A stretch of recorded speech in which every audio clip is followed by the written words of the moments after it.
toutes et à tous et bienvenue dans le briefing des marchés du mercredi 2 mars 2022. Avant de débuter cette émission, je vous laisse prendre connaissance de l'avertissement légal sur les risques.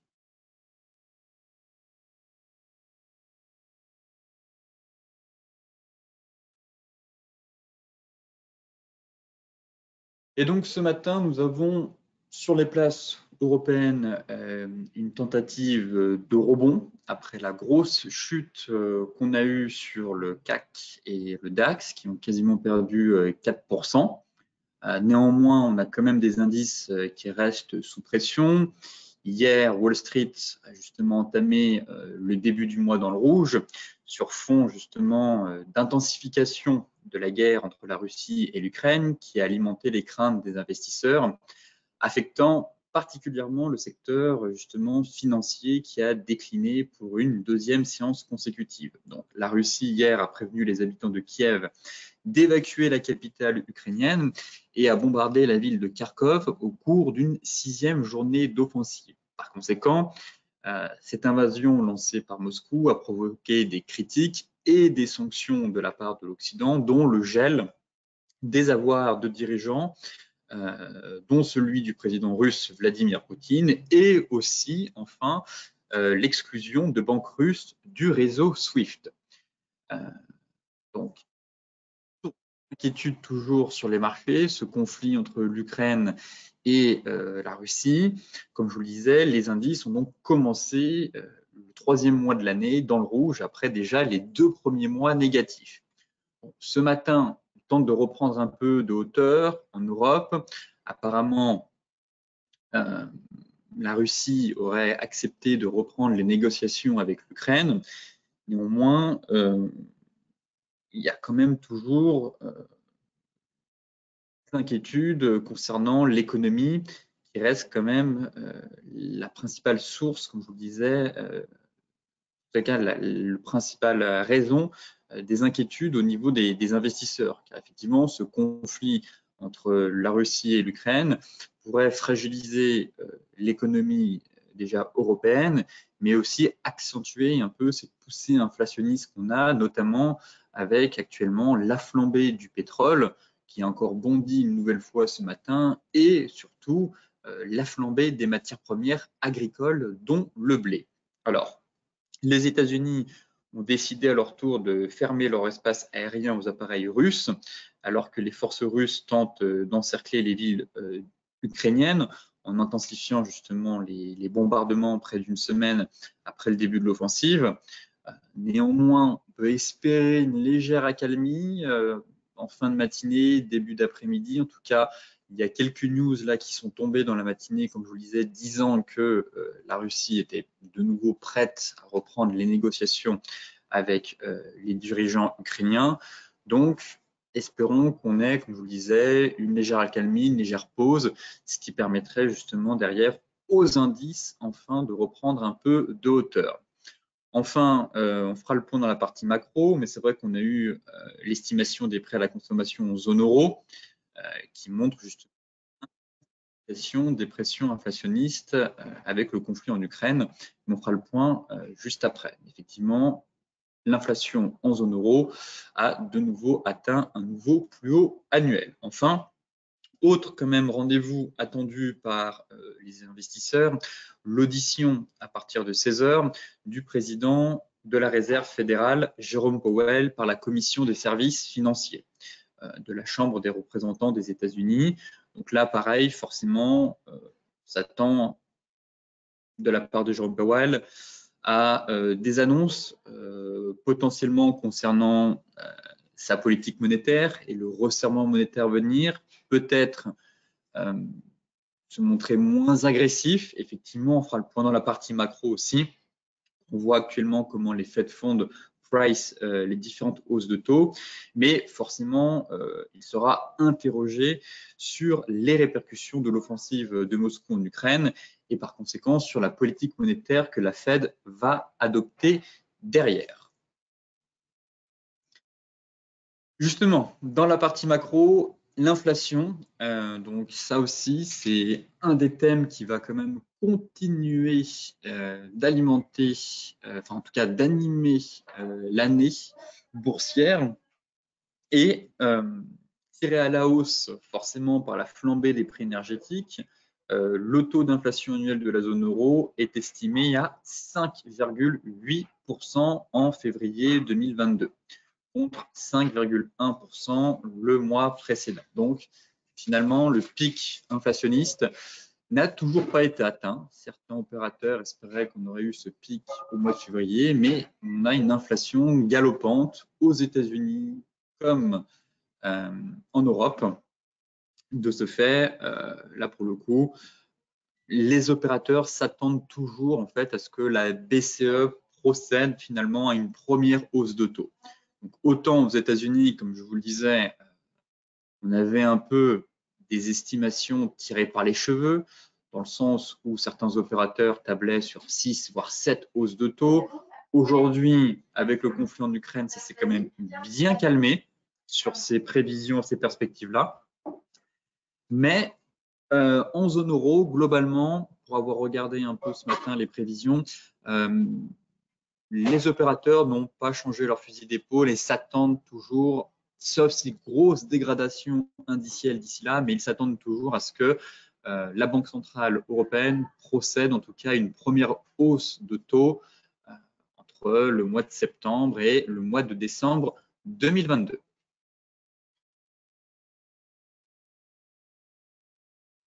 Justement, concernant la hausse des taux, donc un discours quand même, en tout cas des annonces qui vont être surveillées de près de la part de Jérôme Powell. Comme je vous le disais, audition à partir de 16 heures. Et vous voyez comme les marchés se sont très vite retournés. Fin janvier, je vous présentais les prévisions de différentes banques, que ce soit Goldman Sachs, Wells Fargo, Citi Morgan, et chacun y allait un peu de son estimation. 4, 5, 6, voire 7 hausses de taux. Et là, on constate très clairement que on est passé de 6 hausses de taux à seulement 4 hausses de taux là, actuellement. Donc, clairement entre la Russie et l'Ukraine, impacte forcément les rendements obligataires, impacte aussi le resserrement monétaire. Et donc, vous vous doutez bien que si la Fed demain met en place, comme ce qui était prévu selon les Fed Funds et les anticipations des Fed Funds, une hausse de taux de 50 points de base, autant vous dire qu'on pourrait créer un gros accident de marché. On a déjà pas mal de volatilité sur les marchés, des opérateurs nerveux, un VIX toujours aux alentours de 30. Donc, si dans 2 semaines, une hausse de 50 points de base devait avoir lieu, on risque d'avoir un gros décrochage. Et ça, très clairement, les banquiers centraux veulent éviter ce genre de scénario. Et les marchés l'ont bien compris, ça se voit actuellement dans les anticipations. Effectivement, ça s'est quand même fortement dégonflé. On était quand même à 6 hausses de taux. Aujourd'hui, on n'est plus qu'à 4 hausses de taux. Dites-vous bien que si le conflit finalement entre la Russie et l'Ukraine s'intensifie, on ne trouve pas d'issue dans l'immédiat, dans les semaines à venir, forcément, on pourra encore tomber. Pour ma part, je voyais mal la Fed procéder à 6 voire 7 hausses de taux. Sentiment de remake de 2018 où elle avait procédé à 4 hausses de taux et derrière, les marchés avaient perdu pied. Donc là, on est sur 4 hausses de taux.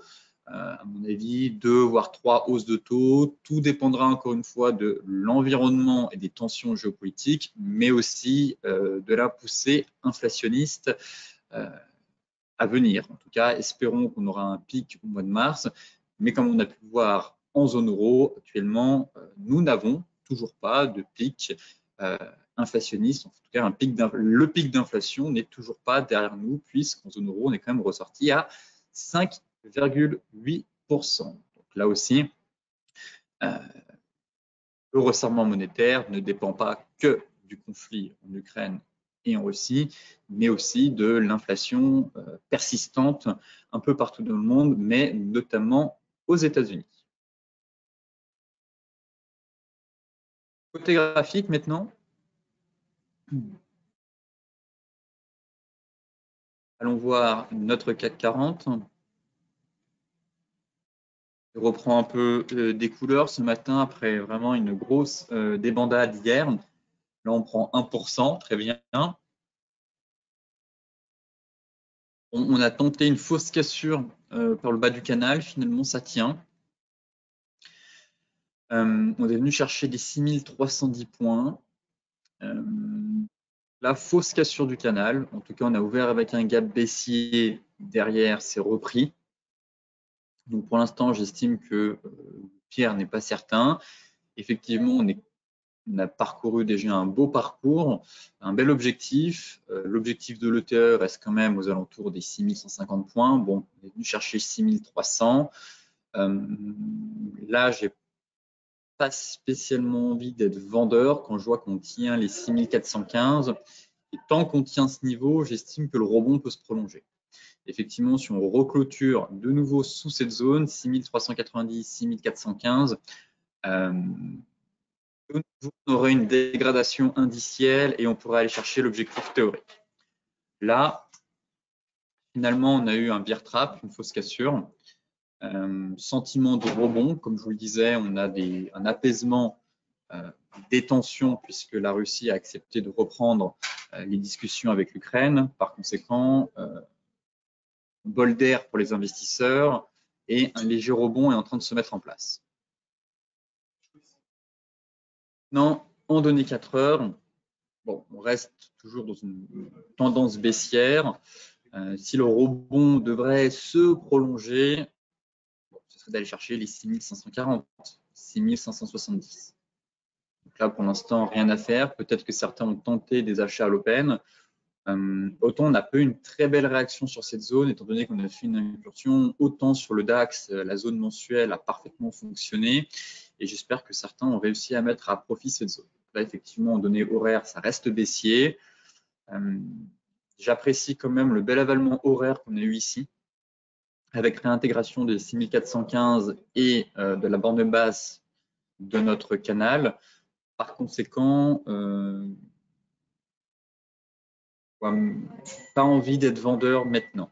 Comme je vous le disais, si on repasse sous les 6415, alors dégradation de nouveau. J'attendrai plus bas, pourquoi pas tenter des ventes. Mais là, actuellement, on bute effectivement sous une petite résistance, mais le sentiment qu'on pourrait prolonger ce mouvement et aller chercher au moins dans un premier temps 6500, voire notre plaquette jaune vers les 6536. Pourquoi pas sur excès 6570 pour de nouveau revenir en fait taper, vous voyez, comme elle est pertinente une fois, deux fois, trois fois. Voilà, essayez d'aller chercher par ici les 6570, 6530.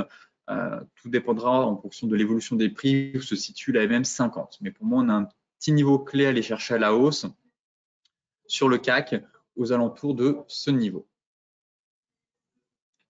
Le DAX, superbe réaction vraiment sur la zone. Encore et toujours la fameuse zone mensuelle avec bas de nuages. Donc j'espère ici, pour l'avoir évoqué à de nombreuses reprises, que certains ont su mettre à profit cette zone. Je vous disais hier, là attendez, je fais le point, donc grosse zone mensuelle, ancien plus haut avant crack lié au Covid, bas de nuages, vous voyez ici avec le plat SSB qui est juste ici. Donc forcément, gros niveau clé à mettre à profit, grosse zone.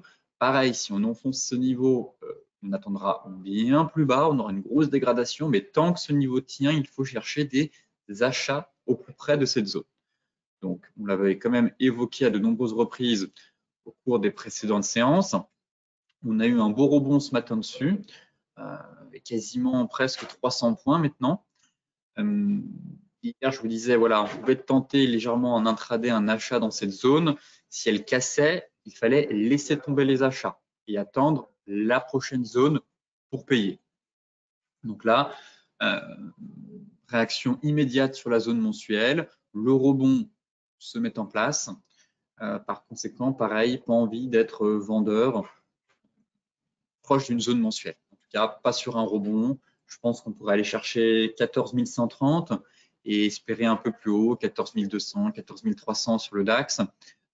Et si on retombe, de nouveau, retravailler la zone mensuelle. Même chose que sur donc là, on repasse sur la petite zone qui a été compliquée. Vous voyez hier, qui a quand même donné une belle réaction avant de casser.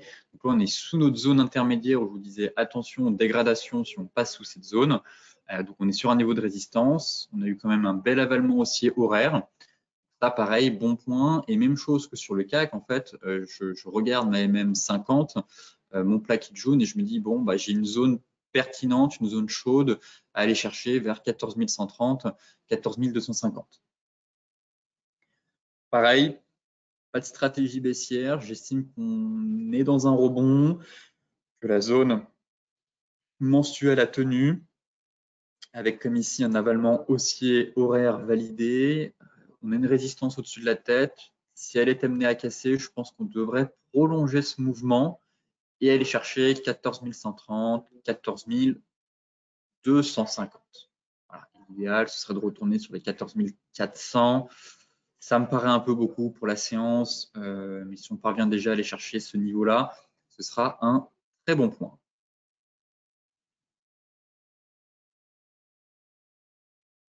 Si vous êtes positionné sur la borne basse, je reviens aussi ici sur la zone mensuelle, gardez un reliquat. Au cas où la situation ne déraperait pas, ça pourrait faire un très joli trade swing avec une très belle reprise haussière. Donc effectivement, se payer, s'alléger ici, comme sur le CAC, mettre son stop loss à BE et se dire, bon, attendons de voir si l'évolution, en tout cas, l'horizon en tout cas s'améliore. On peut avoir un puissant rebond derrière et avoir un joli trade swing. Donc là, on est quand même sur une bas de zone mensuelle.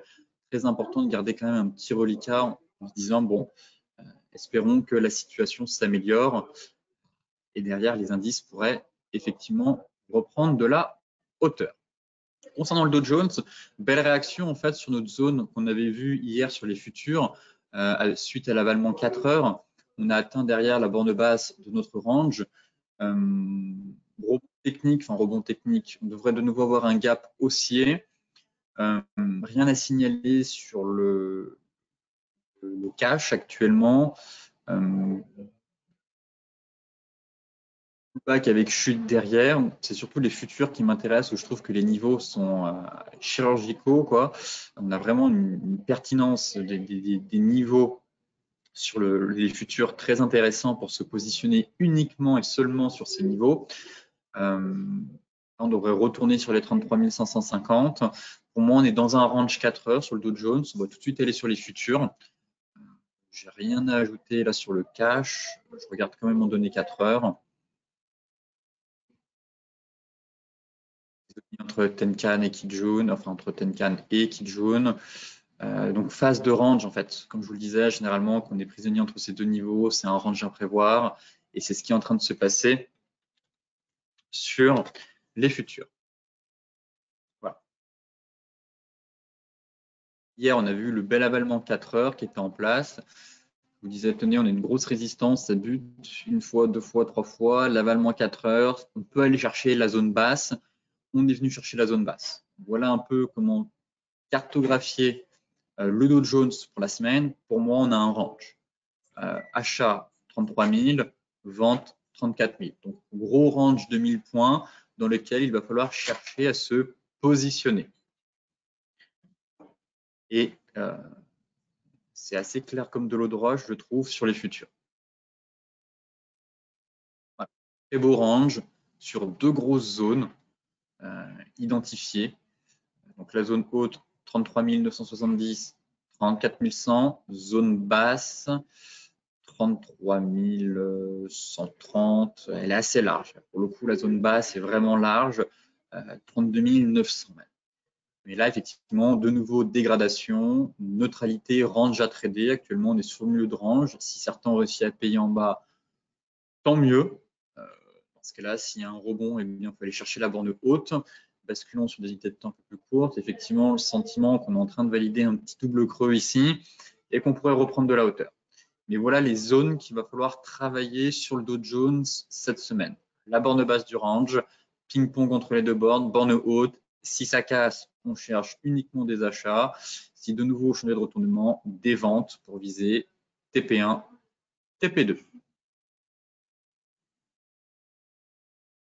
L'euro-dollar. L'euro-dollar qui semble finalement casser la bande basse de son range.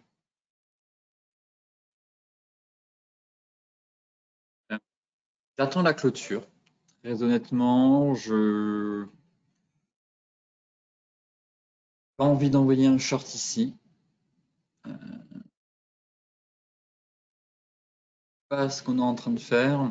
Bon, j'ai peur qu'on réintègre le range. Voilà. Si on réintègre le range, ce sera vraiment un signal de force et on pourrait derrière vraiment reprendre de la hauteur. Donc là, on est venu quand même taper les 1,1075. Effectivement, la deuxième zone, c'est les 1,10. Là, je sens que l'opérateur, bon, être vendeur tout de suite sur l'euro-dollar, peut-être que je me trompe. J'attendrai au moins la clôture daily.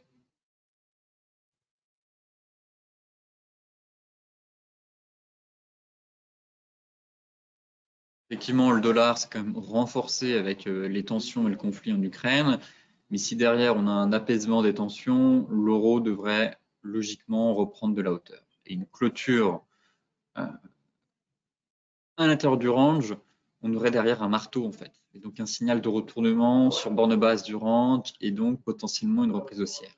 Donc là, j'attends, mais si ce soir à la clôture, on est en dehors du range, bon, je verrai pour proposer une stratégie vendeuse sur pullback pour aller chercher de nouveau 1,1075 et accélération direction des 1,10. Là, en données 4 heures, reste fébrile, je le reconnais. Je suis bien d'accord avec ça. Mon but, sous cette petite résistance intermédiaire en données 4 heures, voilà pourquoi j'accorde vraiment pas mal d'importance à la clôture daily, juste pour pas éviter de me prendre un bear trap, tout simplement, et me dire, bon, bah, si on clôture de nouveau ici, marteau, donc invalidation, belle mèche basse, au contraire, peut-être chercher des achats. Tandis qu'à l'inverse, si de nouveau on est sous pression, bon, bah, potentiellement un simple pullback. Par conséquent, la clôture daily nous donnera pas mal de visibilité derrière. GBP AUD très rapidement, j'avais arrêté de faire le suivi, mais j'ai vu une chose intéressante, c'est qu'on a cassé la zone. Voilà, donc je vous disais de garder un reliquat. Peut-être vous l'avez fait, peut-être pas. Mais effectivement, c'est très beau. On vient de casser cette fameuse grosse zone qui était notre objectif à la base. Et hier, on l'a pulvérisé. Bon, gardez un reliquat si on fait un pullback. Baissez votre stop, mais vraiment, drastiquement même, par ici. Juste pour vous dire, voilà, si vous avez gardé un reliquat, effectivement, on a cassé ce gros niveau, c'est intéressant. On pourrait peut-être aller chercher un peu plus bas. Voilà. Mais sinon, c'est tout. Je considère que le gros mouvement a été fait, que voilà, fin du trade ici. Juste celles et ceux qui doutaient, qui ont peut-être gardé un reliquat, effectivement, belle cassure de zone, qui plaide pour une accélération. Néanmoins, n'oubliez pas qu'on est quand même très éloigné de la Tenkan, ce qui signifie qu'on est quand même dans une situation de survente et qu'on pourrait avoir un gros pullback derrière, enfin, au moins un gros rebond. Généralement, la Tenkan suit les prix et lorsqu'elle s'éloigne un peu trop, eh bien, les prix sont attirés par la Tenkan derrière. Bref, parenthèse fermée. Passons sur d'autres paires. La UD-USD, toujours sur surveillance. Effectivement, j'ai deux doji ici, mais c'est pas assez puissant. Pas assez puissant comme signal pour se mettre en face, tenter une vente. Bon, en données 4 heures, j'ai rien de croustillant, toujours pas. Élimination du marché, tout simplement. Deux doji sur borne haute de range.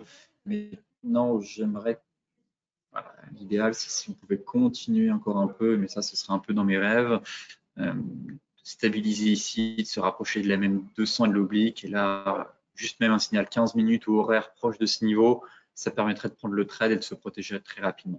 Bon, pour l'instant, pas pour tout de suite, mais voilà, on a quand même un très gros niveau à surveiller et même 200 obliques.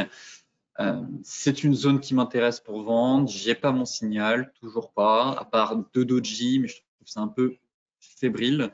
J'aime vraiment une bougie directionnelle, une bougie flux, chose d'intéressant sur des unités de temps plus courtes que je n'ai même pas.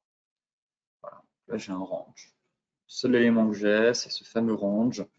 Ma foi, si vous êtes très à l'aise pour trader ce range, eh bien, vous pouvez tenter potentiellement des ranges comme ici avec une bougie horaire, mais à protéger très rapidement. Vous voyez, ça peut remonter. On a ce fameux range actuellement de consolidation sur l'AUD-USD. J'aimerais bien qu'on ait une petite remontée avec au moins une belle bougie 4 heures pour proposer un trade vendeur. Le GBP Yen, la clôture était belle hier. J'aime moins ce qu'il est en train de faire ce matin.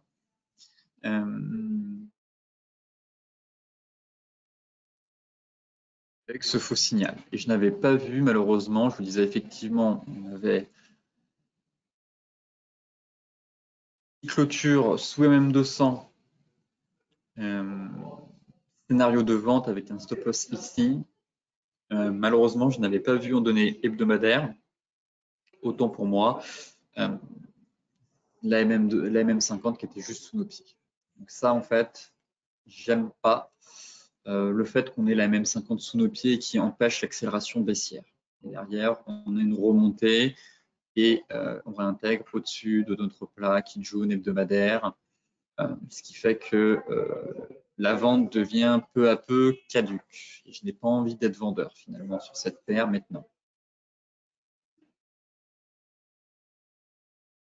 Peut-être que c'est un pullback sur les clôtures ici, mais ce que je vois, cette fausse cassure et cette réintégration ne me plaît pas sur cette paire actuellement. C'est quand je n'ai pas envie d'envoyer un trade vendeur. J'attendrai de nouveau une cassure des anciens plus bas. Alors, peut-être qu'en donné 4 heures, on a un pullback sur les mèches ici, daily, mais cette fausse sortie, cette réintégration là avec l'avalement et la divergence qui est en train de se mettre en place, j'aime pas cette configuration. Je pense qu'il ne faut être prudent sur les ventes.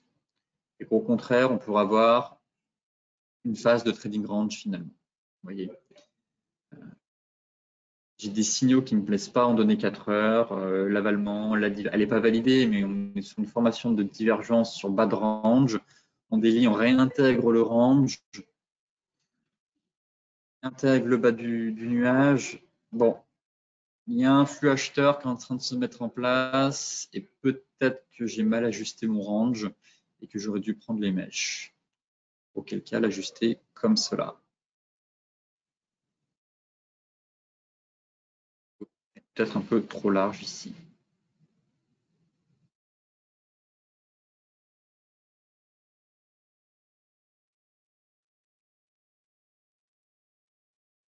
Pas de vente sur le GBP Yen et j'attendrai finalement la cassure des anciens plus bas.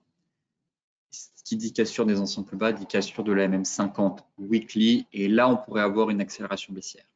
Mais autant pour moi, je n'avais pas vu cette MM50 qui voilà, est venue taper les prix, derrière ça rebondit, on réintègre le range et on dessine peu à peu des signaux 4 heures haussiers, ce qui fait que je n'ai pas envie d'être vendeur sur cette paire. Au contraire, je pense qu'on pourrait avoir un rebond derrière.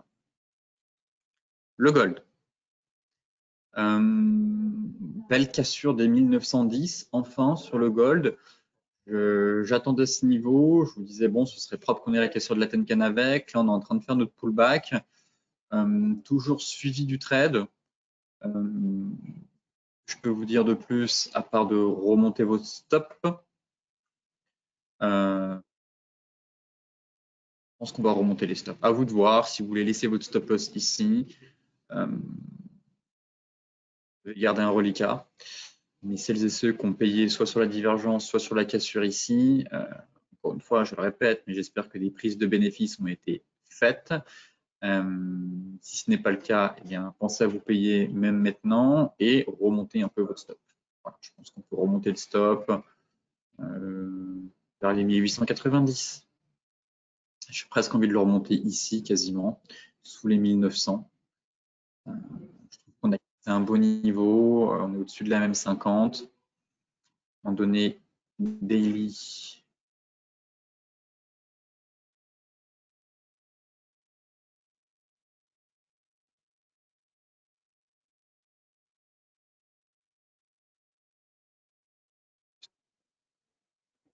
Les 1900, ça me paraît pas mal. Ça me paraît pas mal. Donc là, pareil, je l'ai placé où?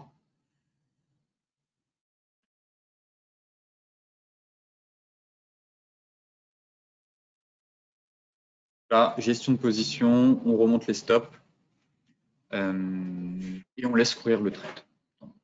Ce soit les traders, les investisseurs long terme. De nouveau, on vise les 1960. Si on casse ce niveau, on remontera le stop pour aller chercher 2000. Un achat ici sur pullback, plus délicat. À attendre au moins un retour sur les 1910.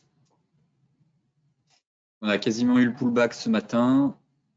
Bon, peut-être que certains ont tenté. Je vous disais qu'effectivement, si on avait une cassure des 1910, pourquoi pas l'avoir sur pullback. C'est un gros niveau hein, qu'on avait travaillé depuis 1, 2, 3, 4, 5, 6 séances. La cassure est belle. Je n'ai pas envie d'envoyer de trade, mais je peux comprendre les retardataires qui ont envie de rentrer sur le gold. Maintenant, plutôt envie de faire un suivi de position sur un trade qui a été pris ici, qui pourrait vraiment offrir un très beau mouvement swing, notamment grâce à la sortie de ce triangle qui plaide quand même pour un objectif théorique vers les 2050 $. Là, je revise 1960, on remontera les stops. Donc celles et ceux qui ont tenté sur pullback, effectivement, viser 1960 dans un premier temps. En cas de cassure, on remontera tout le monde remontera les stops. Et on visera le petit niveau intermédiaire ici vers les 2000 $. Et enfin, le fameux plus haut historique. Pour l'instant, ça reste haussier sur le gold, rien à signaler. On a une belle oblique haussière qui passe par tous les plus bas, qui permet un peu de cadrer cette tendance assez saine, je trouve. Stop loss placé sous l'oblique, sous la même 50. Bon, il faut espérer qu'on n'ait pas eu une fausse cassure des 1910 pour que le marché puisse de nouveau repartir et reconquérir les prochaines résistances. Le Brent s'enflamme. Toujours pas vendeur sur le Brent. Honnêtement, quand je vois ce puissant rallye haussier, je vous disais, ouais, faites attention aux ventes. On peut aller très haut sur le Brent. Protégez-vous rapidement. Pour ma part, j'aurais aimé un repli sur les 99. Là, on est en pleine accélération haussière. J'ai toujours pas envie d'être vendeur sur le Brent, très clairement. On a vraiment un très puissant mouvement haussier, directionnel, impulsif. J'ai pas envie d'être vendeur sur le Brent. Voilà. J'ai un niveau, j'ai noté le niveau des 115, 115,65.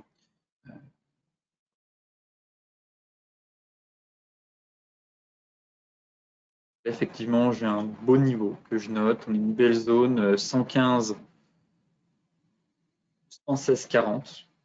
Je vais la mettre en rouge.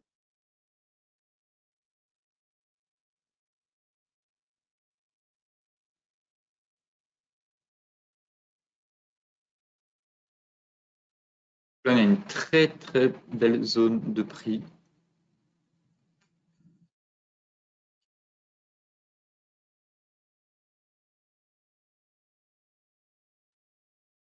« 116,40, c'est exactement ça. Donc là, effectivement, ce serait une zone qui pourrait m'intéresser pour tenter une vente sur repli. Mais pas avant. Il y a un petit niveau de résistance intermédiaire juste ici. Effectivement, on est venu taper. Résistance intermédiaire, on la voit bien. Donc à 112,36. Mais la grosse zone mensuelle, elle est à 115. Et là, vu la volatilité, ouais, on va très bien. Une mèche, l'accumulation de mèches et de clôture de bougies, zone mensuelle. Bon, elle est peut-être un peu large. Certains verraient une zone mensuelle autour de 112, 115, mais dans l'idéal, je préfère attendre les 115 pour vous proposer une stratégie vendeuse sur repli. Juste une simple correction de marché. pétrole, actuellement, vu comment il est orienté à la hausse, on pourrait très bien aller chercher les 125 $. Pour l'instant, c'est ultra haussier. Effectivement, globalement 4 heures. Bon. Des ventes libres à eux. Pour ma part, je n'enverrai pas de trade ni de stratégie vendeuse sur le Brent. Je trouve que c'est l'actif qui est trop puissant, trop haussier. On peut se prendre des énormes gaps du jour au lendemain. Mais là, si certains veulent tenter de vendre, effectivement, le but serait d'aller chercher les 105,33 pour venir taper l'ancienne zone de support et ainsi de suite. L'idéal, moi, comme je vous le disais, c'est d'aller chercher les 115. Une dernière impulsion à 115, vendre ici pour retomber sur les 105. Et on pourrait quand même avoir un très beau trade. En tout cas, c'est mon scénario, c'est mon plan de trading. Actuellement, 112, c'est un niveau intermédiaire. J'aimerais qu'on monte un peu plus haut pour vous proposer ce scénario vendeur où je serais quand même plus serein. Là, actuellement, je ne suis pas très serein sur cette zone. Si certains veulent tenter sur l'avalement, libre à eux, chacun trade comme il veut maintenant. En tout cas, la zone de repli à viser, ce serait les 105,33. Le light, on est en plein dans la zone. Donc là, je peux le comprendre, bel avalement baissier pour le coup.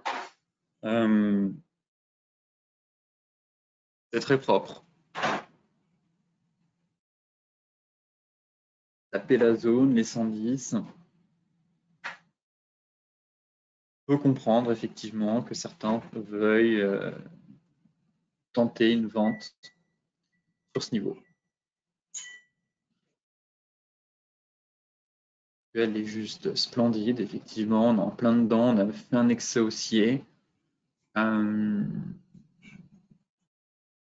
Les daily à voir la tête de la bougie, mais si on part sur un doji, à voir ce que vont faire les Américains à l'ouverture à 15h30, mais on est sur une très belle zone. Donc là, ça peut se tenter, mais qu'une seule fois. Effectivement, on a eu un bel avalement baissier ici, le stop loss est facile à placer, du coup, ce serait au-dessus des 112. Et si ça part, le but, ce serait d'aller chercher les 100 $, 100, 120 $. Pas de trade, très honnêtement. Autant quand je suis assez confiant et serein, je n'hésite pas. Mais quand je vois j'ai du mal avec un tel flux aussi. Voilà. On est vraiment à contre-courant. Je peux comprendre celles et ceux qui ont envie de tenter. Dans ce cas-là, petit levier. Gérez très bien votre gestion du risque. Le stop loss est très facile à placer, il se place au-dessus et l'idéal, ce serait de viser par ici. Effectivement, ça offre quand même un beau ratio, mais soyez prudent, adaptez votre money management et surtout votre gestion du risque avec votre effet de levier. Le Bitcoin. Y aller, on est sur la ligne de coup, le creux. Rien n'a changé sur le BTC, je vous disais sur les 46 000 $. 46 000, 46 500. Validé. Pourquoi pas tenter une prise de position avec un stop loss sous cette zone intermédiaire. Hop, on peut y arriver. Juste sous la MM50, c'est très important. On aurait la MM50 qui commence doucement à remonter. Donc si on casse, le stop loss se place sous la MM50, sous notre zone, au milieu du range. Ça fait un ratio de 1 pour 2 et c'est déjà très bien. Et on visera les différentes résistances. Donc, voilà. Le plan n'a pas changé depuis hier, soit une phase de range, de trading range, soit une phase de retournement de marché qui pourrait s'inscrire via un double creux, à condition de franchir les 46 000 $. Pour l'instant, donné 4 heures, je ne remarque pas de bougie à une nouvelle rotation des prix vers la bande basse. Ça, c'est plutôt un bon point pour celles et ceux qui sont haussiers et acheteurs de long terme. Pas de changement de retournement, pas de bougie de flux, plutôt une phase de stabilisation sur un gros niveau clé. Voilà. Donc maintenant, il faut transformer l'essai casser les 46 000 pour enfin accélérer et viser 48, 50 000 et 53 250 $. L'Ethereum.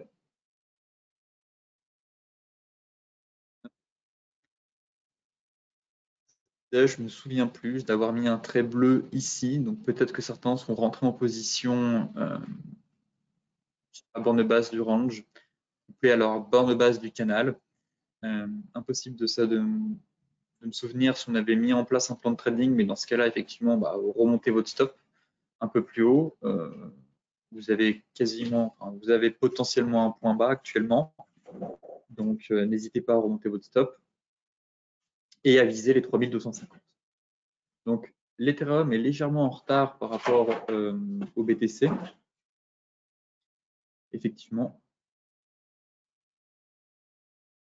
léger retard, sous-performance à court terme. Pourtant, on était habitué à avoir une surperformance de l'Ethereum, mais la surperformance du BTC s'explique notamment par les retail et les investisseurs russes, des particuliers qui ont, suite à la forte dépréciation du rouble, ont investi massivement dans le BTC, ce qui fait qu'on a eu une hausse assez impressionnante du BTC. Si vous regardez justement le cours du BTC par rapport à la rouble russe, on est sur un nouveau plus haut historique. Donc, pas mal de Russes sont rués sur les crypto-monnaies, notamment sur le BTC, pour faire face à la forte dépréciation de leur monnaie.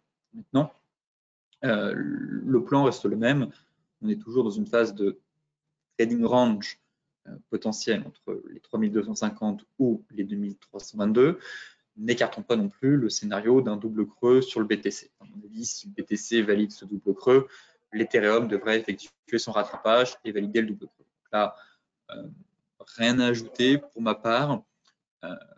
C'est la même chose que le BTC, soit range, donc ping-pong, mais dans l'idéal, je reste haussier en me disant que si on a un range, dans tous les cas, les prix devraient aller chercher la borne haute. Et donc, accélération en direction des 3250.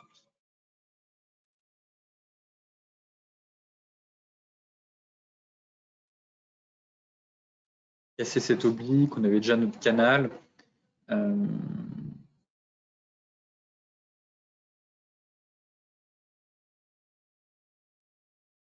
Les mèches ici, mais voilà, pour moi, on a eu une belle cassure ici à 2875.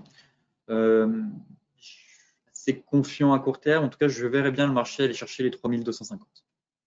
Maintenant, le pivot clé qui m'intéresse, bien entendu, c'est ce niveau-là. Et qu'on passe enfin pour aller chercher un peu plus haut. Et surtout, la clôture hebdomadaire, cette fois-ci, pourrait être intéressante. Et vous voyez pourquoi la MM50. Donc là, très clairement, un gros niveau, on l'a cassé, pullback une fois, 2 fois testé, 3 fois, on arrive une 3e fois. Là, si derrière, on se fait une clôture dimanche hebdomadaire au-dessus des 3060, au-dessus de la même 50 hebdo, ça pourrait être un signal technique de reprise haussière à moyen terme. Derrière, on aurait voilà, un bel avalement haussier qui avalerait 1, 2, voire 3 bougies. Donc pareil, un avalement haussier, plus il avale de bougies, plus il a de l'importance et plus il a de la force. Donc là, la clôture hebdomadaire sera vraiment primordiale sur le Bitcoin comme sur l'Ethereum. Ça permettrait d'avoir un peu plus de visibilité, de se dire, tiens, un creux de marché a été fait, les crypto-monnaies semblent enfin mûres pour redémarrer et reprendre un peu de la hauteur. Auquel cas, si on est vraiment une clôture hebdomadaire sous ce niveau, pas crier victoire, il ne faudra pas crier victoire trop vite, car on sera toujours dans l'hypothèse d'un énorme range de consolidation dans une tendance baissière daily. De ce fait, il faudra attendre la rupture d'une des deux bornes pour se positionner dans le prochain mouvement directionnel. Ce briefing des marchés touche à sa fin. Comme d'habitude, je vous souhaite une excellente journée, de très bons trades. Soyez prudents sur les marchés et je vous dis à demain pour un nouveau point complet sur la planète finance.